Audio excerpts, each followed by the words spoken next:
صوبائی وزراء نے نیوز کانفرنس میں بتایا کہ ہم نے آزادی صحافت کے لیے بڑا قدم اٹھایا ہے، اب پنجاب اسمبلی میں کسی صحافی کو داخلے سے روکا نہیں جائے گا۔ انہوں نے کہا کہ پنجاب اسمبلی کا ایوان اقبال میں ہونے والے اجلاس میں پرویز الہی کو شرکت کی دعوت دیتے ہیں کہ وہ آئیں اور اجلاس کی صدارت کریں اور تمام انتظامات خود سنبھالیں۔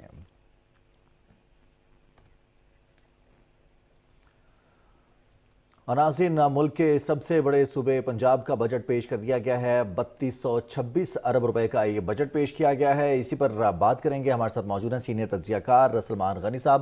سلمان صاحب السلام علیکم۔ جی وعلیکم السلام۔ سر مبارک ہو، بالآخر پنجاب کا بجٹ پیش ہو ہی گیا، اور اس پر جو کچھ ہوتا رہا 48 گھنٹوں کے دوران وہ بھی آپ کے سامنے تھا، جس طرح سے تاخیری حربے اپوزیشن کی جانب سے، خاص طور پر اسپیکر کی جانب سے اختیار کیے گئے، ان کا آئینی کردار کیسا رہا، اور پنجاب کے بجٹ کو تاخیر کا شکار کرنا مقصد کیا تھا اس پوری کارروائی کا؟ دیکھیں، پارلیمانی پریکٹس میں سب سے زیادہ جو سنجیدہ عمل ہوتا ہے وہ بجٹ ہے، اور پنجاب کی سیاسی تاریخ میں پہلی دفعہ ایسے ہوا ہے کہ اجلاس بلایا گیا ہے اور بجٹ پیش کرنے کے لیے بلایا گیا ہے، لیکن وہاں پر ایک ہنگامی اور ہیجانی صورتحال طاری کی گئی ہے، اور اس سے پہلے کبھی ایسے نہیں ہوا۔ اور کس نے کیا، کیوں کر کیا، آپ نے ذکر کر دیا۔ میں سمجھتا ہوں کہ اگر اسپیکر اس میں فریق نہ بنتے تو معاملہ حل ہو سکتا ہے، اور ہو سکتا تھا۔ اور آخر کیا وجہ ہے کہ ایک ہی شہر میں پنجاب اسمبلی کے 2 اجلاس ہوئے، اور گورنر کی طرف سے بلائے جانے والے اجلاس میں آج بجٹ پیش کرنا پڑا۔ دیکھیں، پنجاب پاکستان کا سب سے بڑا صوبہ ہے، اور یہ ایوان سب سے بڑا ایوان ہے، اور پنجاب کے عوام کو بہت ساری توقعات ہوتی ہیں اپنے نمائندہ ایوان سے کہ اس ایوان کے اندر ان کے مسائل کے حل کے حوالے سے سنجیدگی ظاہر کی جائے گی۔ آخر ان اجلاسوں پہ کروڑوں روپیہ خرچ ہوتا ہے، لیکن کیا وجہ تھی کہ 2 دن کی تاخیر سے آج بجٹ پیش ہوا؟ اس میں سمجھتا ہوں کہ اس سے پہلے بھی مجھے کوئی 30-35 سال ہو گئے پارلیمانی رپورٹنگ کرتے ہوئے، یہ معاملہ بزنس ایڈوائزری کمیٹی میں طے ہوتا تھا، اور اپوزیشن روایتاً احتجاج کرتی تھی، ہنگامہ آرائی بھی ہوتی تھی، اور بجٹ پاس کر لیا جاتا تھا۔ لیکن چونکہ اسپیکر وزارت اعلیٰ کے امیدوار تھے اور وزارت اعلیٰ کے الیکشن میں وہ شکست کھا گئے تھے، وہ شکست انہیں ہضم نہیں ہو پائی، اور انہوں نے پنجاب اسمبلی میں جو ان کا کردار تھا، ایک کسٹوڈین کا کردار تھا، وہ انہوں نے ادا نہیں کیا، اور وہ اپوزیشن کے ساتھ مل کے انہوں نے ایک نئی صورتحال طاری کی ہے۔ اور چودھری پرویز الہی صاحب کے حوالے سے ایک ان کی عام رپورٹ تھی کہ وہ معاملہ فہم تھے، اور اسی اجلاس میں آپ کو یاد ہوگا کہ سینٹ کے الیکشن میں بھی کنسنسس سے یہاں پر جو الیکشن ہوا تھا، اور اس میں رائے شماری کی ضرورت نہیں پڑی تھی۔ میں سمجھتا ہوں کہ یہ ایک لمحہ فکری ہے خود پنجاب اسمبلی کے اراکین کے لیے کہ یہ ساری کیفیت کیوں کر طاری ہوئی، اور آخر کیا وجہ ہے کہ پنجاب اسمبلی جو ایک آزاد اور خود مختار ادارہ تھا، بالآخر پنجاب حکومت نے اسے محکمہ قانون کے تابع کیوں کیا۔ دیکھیں، یہ بہت سارے معاملات ہیں اور اس کی انکوائری ہونے کی ضرورت ہے۔ اس سے امبیرسمنٹ ہوئی ہے خود اراکین اسمبلی کو اور پنجاب کے عوام کو، اور اس طرح کی صورتحال طاری نہیں ہونی چاہیے تھی، اور طاری کیوں کر کی گئی؟ جس طرح جن مقدمات کی واپسی کی بات کی جا رہی تھی، میں آپ کو پورے وثوق سے کہہ سکتا ہوں کہ حکومت نے اس پہ نظر ثانی کی، یقین دہانی بھی کروائی، لیکن پھر بھی ایک ایسی کیفیت طاری کی گئی کہ ایوان کے اندر بجٹ نہ پیش کیا جا سکے، اور اس سے پنجاب کی جو سیاسی تاریخ ہے، پنجاب کی پارلیمانی تاریخ ہے، یہ اس کا ایک انوکھا واقعہ ہے۔ اس کے ذمہ دار کون ہے؟ میرا خیال کو روکنے کی کوشش کی گئی۔ اچھا سلمان صاحب، گورنر پنجاب نے آج 3 آرڈیننس پاس کیے ہیں۔ نمبر 1 یہ کہ پنجاب اسمبلی کے تمام امور اب حکومت پنجاب کے پاس آ گئے ہیں۔ نمبر 2 یہ کہ افسران اور پولیس کو سزائیں دینے کا جو حق اسپیکر کو حاصل تھا وہ بھی ختم ہو گیا ہے، اور اسپیکر کا صحافیوں پر پابندی اور ان کو سزا دینے کا جو حق تھا وہ بھی ختم ہو گیا۔ اس بارے میں آپ کیا کہتے ہیں؟ دیکھیں، بات یہ کہ یہی بات ہے کہ آخر کیا وجہ ہے کہ گورنر صاحب کو یہ آرڈیننس پیش کرنے کی ضرورت پیش آئی۔ اگر بجٹ اجلاس میں بجٹ پیش کرنے دیا جاتا تو یہ صورتحال یہاں تک نہیں پہنچنی تھی، اور میں نے جیسے پہلے کہا ہے کہ گورنر صاحب، اسپیکر صاحب وہ اسمبلی کے کسٹوڈین تھے، اور انہیں ایک ایسا کردار ادا کرنا چاہیے تھا جس میں بجٹ پیش کر دیا جاتا۔ دیکھیں، بجٹ کی منظوری اس روز نہیں تھی ہونی، اس کے بعد یہ سارے معاملات جو ڈسکشن میں آئے، جس پہ باقاعدہ مذاکرات بھی ہوئے، جس پہ مختلف نشستیں بھی ہوئی، ان سارے معاملات پہ غور ہو سکتا تھا اگر اسپیکر صاحب اس معاملے کو چلانا چاہتے۔ اب یہ جو آرڈیننس آیا، اس میں انہوں نے کچھ اختیارات خود لیے تھے، جس میں سول افسران، پولیس اور دیگر افسران کے حوالے سے یہ جو ٹرائل کا اختیار ہے، یہ جوڈیشل ٹرائل ہوتا ہے۔ یہ اسمبلی میرا نہیں خیال کہ ایسا کچھ کر سکتی تھی. یہ انہوں نے اختیارات لیے تھے, کیوں کر لیے تھے؟ یہ اپنا ایک اثر و رسوخ بڑھانا چاہتے تھے. میں سمجھتا ہوں کہ اگر یہ جو آج آرڈیننس جاری ہوا ہے یہ کنسنسس اس بات پہ ہے کہ جو اپوزیشن کے اراکین بھی ہیں وہ بھی یہ بات سوچنے پر مجبور ہو گئے ہیں کہ آخر کیا وجہ ہے جس کی وجہ سے ایک دفعہ پھر جو پنجاب اسمبلی ہے وہ محکمہ قانون کے تابع ہو گئی ہے. یہ اس پہ لازمی غور کرنا چاہیے اور اس معاملے کو خود ایوان کے اندر ڈسکشن میں لانا چاہیے تاکہ پتہ چلے کہ کس شخص کی وجہ سے یا کس مائنڈ سیٹ کی وجہ سے یہ آرڈیننس لانا پڑا. بالکل صحیح. سلمان غنی صاحب, آپ نظر رکھتے ہیں سیاسی امور پر بھی, آئینی امور پر بھی. پنجاب کا بجٹ پیش کیا گیا ہے. بجٹ آپ نے یقینی طور پر دیکھا ہوگا, بجٹ کے حوالے سے فرمائیے گا, کیا کہتے ہیں؟ دیکھیں, اس وقت جس طرح وفاق کے اندر اور پنجاب کے اندر اور دیگر صوبوں پہ بھی براہ راست جو عام آدمی پہ ٹیکس نہیں لگایا گیا, میں سمجھتا ہوں یہ ایک خوش آئند امر ہے. وفاق کی طرح پنجاب میں بھی 15% تنخواہوں میں اضافہ کیا گیا ہے, 5% پینشن میں اضافہ کیا گیا ہے. لیکن اصل بات جو میں سمجھتا ہوں یہ جو ڈیولپمنٹ بجٹ ہے وہ 685 ارب کا ہے. اس میں صحت اور تعلیم کے لیے بجٹ مختص کیے گئے ہیں. صحت کے لیے 485 ہے, تعلیم کے لیے 428 ہے اور خاص طور پہ مقامی حکومتوں کے حوالے سے 528 ارب روپے مختص کیے گئے ہیں. یہ بجٹ میں جو اعداد و شمار ہوتے ہیں, اصل بات یہ ہے کہ اس پر اسی اسپرٹ کے مطابق عمل درآمد ہو پائے گا. اور اس سے پہلی حکومت کی میں ضرور بات کرنا چاہوں گا کہ ماضی کے اندر بھی بجٹ پاس ہوتے تھے, لیکن آپ دیکھیں کہ جو ڈیولپمنٹ بجٹ تھا پنجاب میں پچھلے 3-3.5 سال کے اندر, اس حکومت کی اہلیت اتنی بھی نہیں تھی کہ وہ اپنے بنائے ہوئے بجٹ اور جو مختص کی گئی رقم تھی وہ بھی وہ خرچ نہیں کر سکے تھے. اور یہ حکومتوں کی سب سے بڑی نااہلی ہوتی ہے. میں سمجھتا ہوں کہ اعداد و شمار بجٹ میں جو سامنے آئے ہیں, جن محکموں کے لیے بجٹ آپ نے مختص کیا ہے اسی اسپرٹ کے مطابق یہ خرچ ہونا چاہیے. اور یہ جو بجٹ ہوتا ہے یہ پیمانہ ہوتا ہے اس بات کا کہ حکومت کی اپنی کارکردگی کیا ہے. یقیناً حکومت کو اپنی کارکردگی بڑھانے کے لیے اس بجٹ پر اس کی اسپرٹ کے مطابق عمل پیرا ہونا پڑے گا. بجٹ پر اسپرٹ کے مطابق عمل پیرا ہونا ہوگا. بہت شکریہ سلمان غنی صاحب, آپ نے اپنا تجزیہ دیا اس بارے میں. آج پنجاب کا بجٹ پیش کیا گیا ہے, انتہائی جامع بجٹ تھا جس میں غریب آدمی کے لیے اسپیشلی فوکس کیا گیا ہے کہ کینسر کی ادویات مفت ملیں گی رضوان, اور اس کے علاوہ غریبوں کا سرکاری اسپتالوں میں مفت علاج ہوگا, ان کو دوا لینے کے لیے کہیں اور نہیں جانا پڑے گا. بات کریں گے سندھ کے بجٹ کے حوالے سے. وزیر اعلیٰ سندھ سید مراد علی شاہ نے کہا ہے کہ آئندہ مالی سال کے لیے ترقیاتی اسکیمز کے لیے ریکارڈ 460 ارب روپے رکھے گئے ہیں, جبکہ کراچی کے لیے 118 ارب روپے کی اسکیمز رکھی گئی ہیں. کراچی میں وہ پوسٹ بجٹ پریس کانفرنس سے خطاب کر رہے تھے. انہوں نے کہا کہ آئندہ سال بجٹ میں کوئی اضافی ٹیکس نہیں لگایا گیا. آئی ٹی سیکٹر کو فروغ دینے کے لیے ٹیکس 13% سے کم کر کے 3% کر دیا ہے. آئی ٹی کے شعبے کی ترقی کے لیے نوجوانوں کو ٹریننگ دی جائے گی, جبکہ صوبے میں انکیوبیٹر سینٹرز قائم کیے جائیں گے. انہوں نے کہا کہ ہم صوبے میں 5 سالہ آئی ٹی پالیسی دینے جا رہے ہیں. سندھ حکومت کا ویژن ہے کہ اعلیٰ تعلیم کے فروغ کے لیے صوبے کے ہر ضلع میں یونیورسٹی یا پھر یونیورسٹی کیمپس قائم کیے جائیں. سید مراد علی شاہ نے کہا کہ بجٹ میں صحت کے شعبے میں 96% اضافہ کیا ہے. وزیر اعلیٰ سندھ نے گنبد شہر کو میڈیکل سٹی بنانے کا اعلان بھی کیا. انہوں نے کہا کہ پی ٹی آئی کی وفاقی حکومت سندھ دشمنی پر عمل پیرا تھی. 13,000 ارب روپے کے ہائی ویز کے پروجیکٹ میں سندھ کے لیے صرف 1.5 ارب روپے دیے گئے, جبکہ زراعت میں بھی سندھ کے لیے پچھلے 3 سال میں کوئی خاص اسکیم نہیں رکھی گئی. ان کا یہ کہنا تھا کہ گزشتہ روز سندھ اسمبلی میں بجٹ اجلاس میں پاکستان تحریک انصاف کے اراکین کی جانب سے کیے گئے ہنگاموں کی سخت مذمت کرتے ہیں. یہ لوگ پنجاب میں بھی بجٹ پیش نہیں ہونے دے رہے. یہ جمہوری روایات سے بالکل ناواقف ہیں.